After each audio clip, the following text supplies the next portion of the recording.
Alhamdulillah. Alhamdulillahirabbil alamin. Kembali lagi di Islami Twinda, jamaah Islami Twinda yang dirahmati Allah yang baru bergabung. Kita ingatkan lagi hari ini kita sedang membahas tema yang luar biasa tentang amalan ketagihan sholat. Siapa yang mau ketagihan sholat? Saya pasti, Masya Allah, Alhamdulillah ya. Nah sekarang kita lanjut lagi nih ya kepada guru kita Ustadz Maulana ini. Ustadz Maulana, kita lupakan Kapadokia.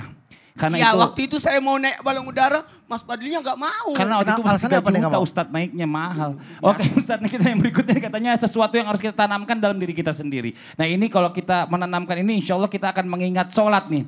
Dan kita kalau bicara masalah sholat nih agar berhubungan dengan yang namanya keadaan diri kita sendiri nih ya. Apa yang harus kita tanamkan? Mohon izin sebelumnya Ustadz Maulana, silakan. Izin Habib, izin Ustaz. Bismillahirrahmanirrahim. Masya Allah, tabarakallah, terima kasih banyak. Ini kayaknya kita tertampar dengan tema hari ini. Kenapa?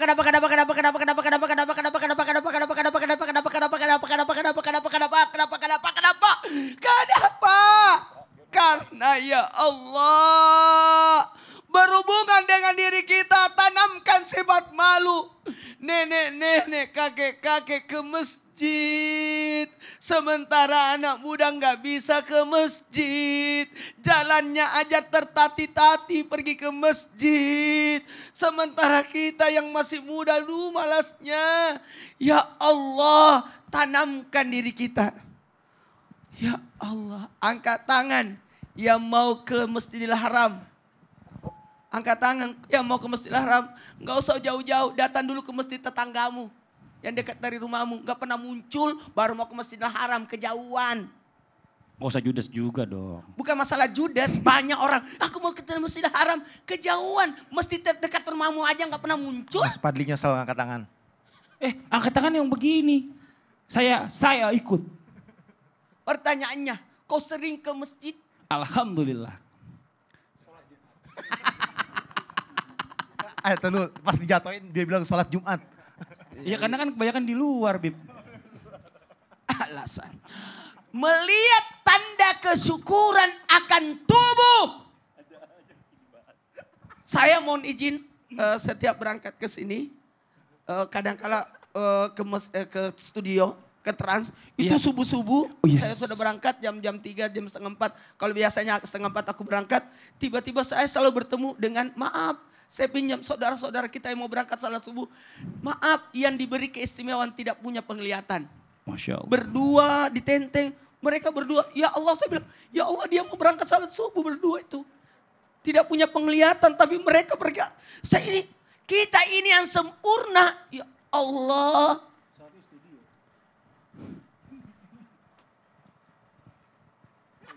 Yang di rumah bisa camkan ini.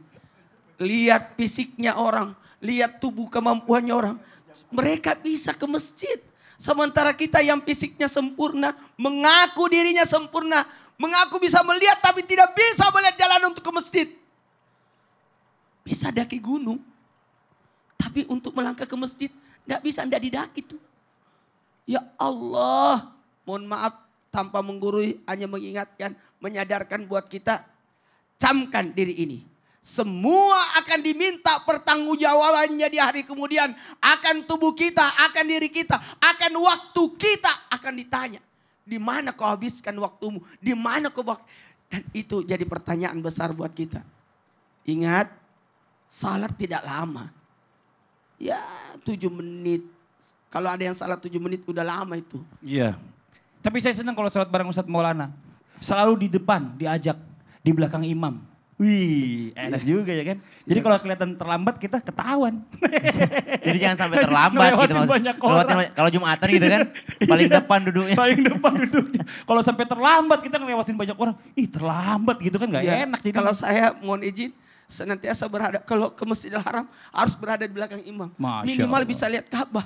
Kalau di Masjid Nabawi usahakan berada di Raudah. Ya Allah. ada kutunya Ustaz di air matanya. Aku jadi terharu. Aku ingat ke Masjidil Haram. Ini kangen kita Ini Masya Allah. Tapi ini benar loh jamaah, ini Masya Allah. Saya alhamdulillah udah 2 kali sama Ustadz Maulana yang haji dan juga umroh ya.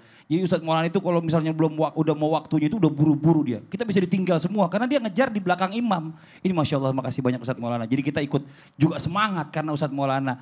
Aduh Masya Allah, jadi rindu ya pengen balik lagi ke Tanah Suci. Aku mau sampaikan, kalau di Masjidil Haram usahakan pas di belakang imam. Berarti kita saf pertama di dunia. Bener, wih Masya Kan Allah. Ka'bah kita pas depan, kita lah saf pertama. Iya. Itu kan suka. Iya, oke, maaf kita mau lanjutin tapi harus ada etosial lagi yang lain. Ya ini buat jamaah Islam itu yang ada di rumah. Ya ini biasalah kalau pembicara sama Ustadz Maulana tuh ada aja banyak gitu ya. Karena kita banyak pengalaman jalan bareng-bareng. Nah ini kita lanjut lagi berikutnya, ini katanya ada suatu hal yang insya Allah kalau kita ingat ini kita bakalan semangat.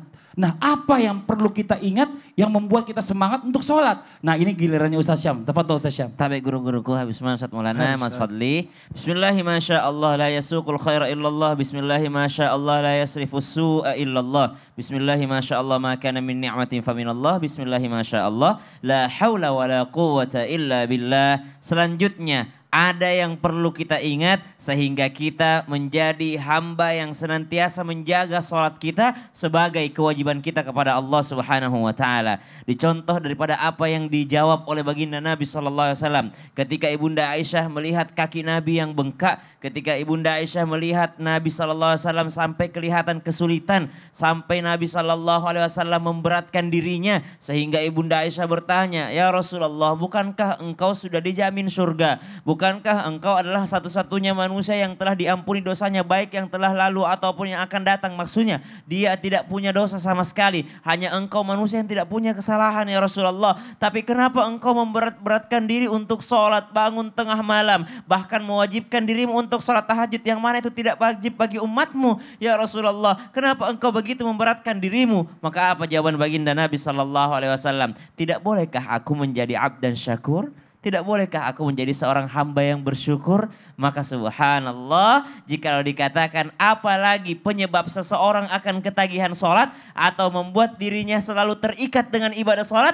maka senantiasalah mengingat-ingat nikmat Allah kepada kita. Betapa banyak yang telah Allah berikan kepada kita sehingga kita menjadi hamba yang bersyukur. Abdan syakura dalam sholat kita. Kalimat yang kita baca dalam rukunnya, apa yang kita baca? Alhamdulillahi Rabbil Alamin.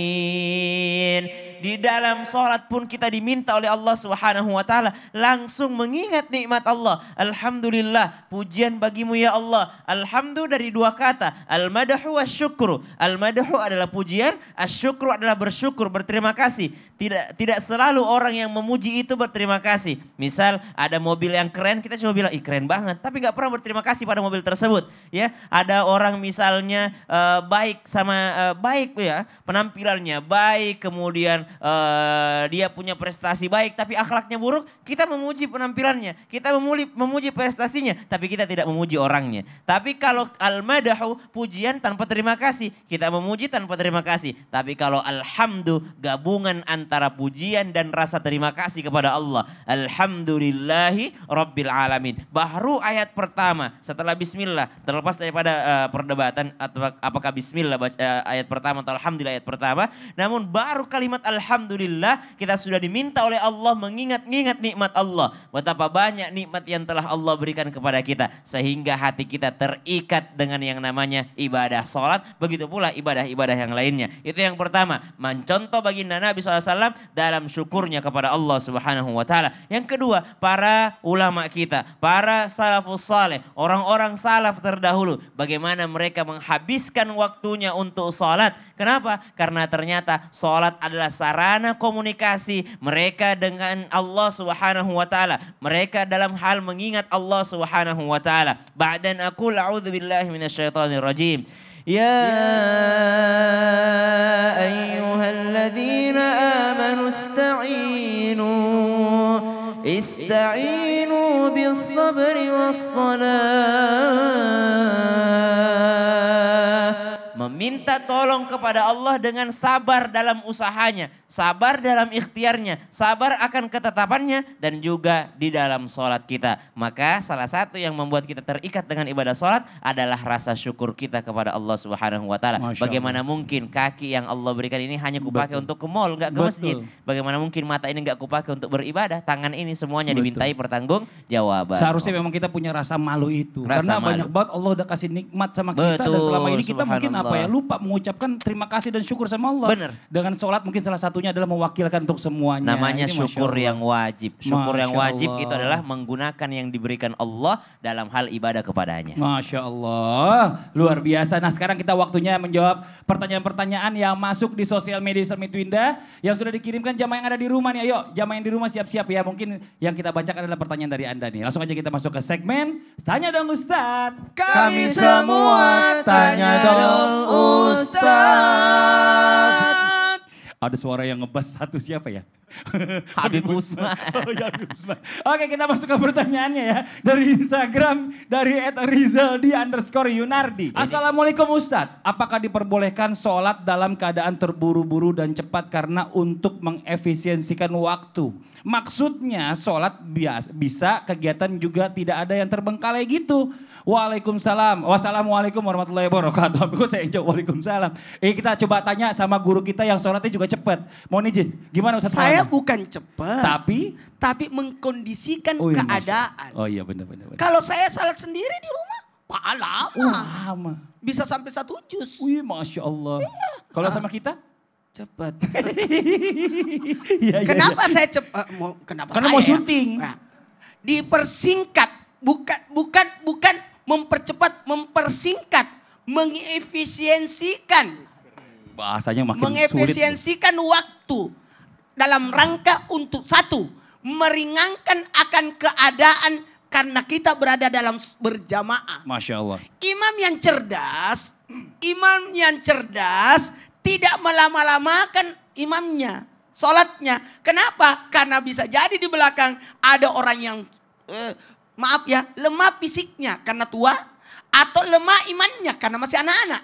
Nah, yang kedua, mengefisiensikan atau mempersingkat waktunya untuk melihat kepentingan kemaslahatan. Sekali lagi, kepentingan kemaslahatan. Ini kita mau syuting ini, kita mau cepat. Kemudian apalagi di bandara, ya Allah, orang ketinggalan pesawat itu semua. Masya Allah. Apalagi berikutnya, unsur darurat. Ada kebakaran, ngingu, ada gempa, kelama-lama, ya Allah, tidak ada yang konsentrasi itu. Iya pasti. Jadi melihat kondisinya. Ya berarti Ustadz Maulana imam yang cerdas, mantap, luar biasa. Jadi kita nggak terlambat syuting, kalau nggak waktunya kita udah syuting masih kita sholat, kan luar biasa. Makasih banyak Ustadz Maulana penjelasannya ini mewakili semua nih Masya Allah. Terima kasih juga buat yang bertanya tadi, kita lanjut lagi ke pertanyaan yang berikutnya. Dari hamba Allah, ya Assalamualaikum Ustadz, izin bertanya. Saya pernah mendengar dalam Al-Quran surah Al-Baqarah ada yang namanya sholat wusta. Nah dalam Islam maksud dari sholat wusta itu apa ya? Tolong sembunyikan nama saya. Udah syukran, ganti apa nih? Ganti yang jawab. Oh ya kalau gitu kita minta Habib Usman yang jawab. Dia bilang ganti, syukron ganti. Ya akhir, aneh nggak duduk nih langsung bangun. Oh iya benar-benar. Apaan Mas Fadli, apaan Ustaz Sam, apaan Ustaz Maulana. Iya. Bismillahirrahmanirrahim. Allahumma sholli ala sayyidina Muhammad wa ala ali sayyidina Muhammad. Allah Subhanahu wa taala berfirman di dalam Al-Qur'an, "Hafizu ala salawati wa salatil wusta wa qumu lillahi qanitin." Jelas bahwasanya peliharalah salatmu. Jadi salat kita ini harus dipelihara dan peliharalah salat wusta. Jadi salat wusta itu juga harus dipelihara. Salat 5 waktu dan jangan sampai tinggal salat wustanya. Berdirilah menghadap kepada Allah Subhanahu wa taala dengan khusyuk, yakni berharap kepada Allah, ya Allah, aku hidup untuk beribadah kepadamu dan matikanlah aku dalam keadaan iman, Islam dan takwa, ya Allah. Nah, Allah Subhanahu wa taala memerintahkan untuk apa? Menjaga salat wusta. Salat wusta salat apaan sih? Salat wusta itu adalah salat asar, yang dimana pendapat yang paling kuat mengatakan wusta itu adalah asar. Jadi salat asar itu adalah salat wusta. Jadi kalau ditanya, salat wusta kapan? Salat asar. Bukan begitu Ustaz Syam? Bukan begitu Mas Fadli? Siap insya Allah. Ninggalin sholat gak? Enggak lah, jangan auzubillah min zalik. Rajin sholatnya? Alhamdulillah. Cepet sebentar. Hanya Allah yang tahu. Cepet sebentar. Tergantung kalau kata Ustadz Maulana, kalau jamaah saya cepat, kalau Tergantung sendiri agak- efisiensi waktu. Iya. Intinya adalah sholat harus mengikuti aturannya Allah Subhanahu wa taala. Dari Abu Musa radhiyallahu an berkata bahwasanya Rasulullah sallallahu alaihi wasallam bersabda bahwasanya man sholal bardain dakhala jannah. Siapa orang yang bisa menjaga dua sholatnya. Jadi mengerjakan sholat bardain ini sholat subuh dan sholat asar, maka dakhala jannah, masuk ke dalam surganya Allah Subhanahu wa taala. Kenapa? Karena ternyata subuh itu adalah waktu yang berat. Subuh adalah waktu yang berat. Orang asik baru begadang, ketiduran, nonton bola dan lain sebagainya, akhirnya gak sholat subuh. Atau yang tidur jam 1 malam, jam 12 malam, atau jam 2 malam, akhirnya subuhnya kesiangan. Atau yang tidak terbiasa sholat, bangunnya jam 6, jam 7. Sholat subuh itu sulit. Karena apa? Karena mereka tidak mau berusaha untuk menjadikan dirinya dekat dengan Allah Subhanahu wa taala. Sholat subuh itu gampang. Karena apa? Terbiasa sholat. Sholat subuh itu mudah. Karena apa? Dia sudah menikmati sholat tersebut. Karena sholat itu awalnya paksaan. Lama-lama bisa dan terbiasa. Jadi kalau misalkan dikatakan kenapa sholat wusto. Sholat wusto ini adalah kita harus paham. Subuh itu malaikat mencatat. Ya kan? Asar itu malaikat juga mencatat. Disaksikan oleh malaikat. Subuh dan asar disaksikan oleh 2 malaikat. Atau bahkan lebih malaikatnya menyaksikannya. Untuk melihat nih hamba-hambanya Allah yang lagi sholat, yang lagi ibadah. Dan juga ada malaikat yang laporan. Yang pagi laporan, yang sore laporan. Jadi aplusan. Malaikat pagi dan malaikat malam. Kalau misalkan kita nggak sholat, berbahaya kita.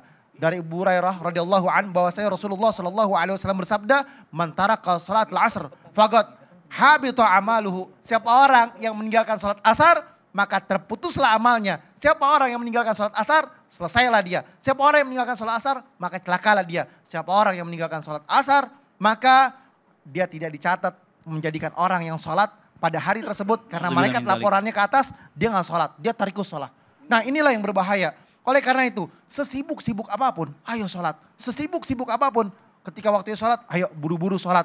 Karena apa? Sholatlah yang menolong kita, sholatlah yang menyelamatkan kita. Kalau kita nggak sholat, hancur. Tadi Mas Fadi bilang, as-sholatu imaduddin. Sholat itu adalah tiangnya agama. Jadi bagaimana rumah mau berdiri, bangunan mau berdiri, kalau misalkan tiangnya nggak ada atau tiangnya hancur. Kalau tiangnya hancur selesai, nggak bisa bangun rumah. Tiangnya hancur nggak bisa bangun building, nggak bisa bangun gedung. Kalau tiangnya hancur nggak akan bisa berjalan dengan satu kebaikan. Yang yakni kebaikan mendekatkan diri kepada Allah dengan cara menyatukan tiang tersebut, kekuatan iman kokoh dalam diri kita sehingga kita menjadi hamba Allah yang bertakwa. Masya Allah. Jadi orang yang suka pagi petang amalan tuh kalau bisa habis asar sebelum maghrib. Jangan setelah maghrib baru baca pagi petang, telat. Karena kan amalan diangkat habis asar ya. Betul. Ini Masya Allah luar biasa. Malaikat Ini mencatatnya. Iya, ini kan kita kalau tahu begini kita makin semangat sholat nih. Saya jadi seneng banget hari ini. Ya Allah. Ustadz Maulana, ini Iya. biar kita lebih semangat lagi boleh nggak? Kasih lagi tipsnya biar kita makin semangat untuk sholat. Ada tips yang akan saya berikan supaya kita semangat dalam beribadah, Mantap. utamanya salat. Mantap. Sehingga Mantap. kita ketagihan untuk salat. Gini. Kenapa salaman? Salaman lagi. Kenapa begini? Kok salaman terus sih? Tunggu. Ustadz, kita itu minta dijawab bukan diajak salaman. Benar, salaman biasa Ya. diamplopin. Enggak ada di kosong. Ya udah, ntar aja kita dengar jawabannya ya. Setelah yang satu ini janji ya, Ustadz Maulana. Ada hubungannya dengan salaman kah? Ada. Oke, yang di rumah jangan kemana-mana, tetap di Islam itu Indah. Jamaah. Oh jamaah. Alhamdulillah. Pokoknya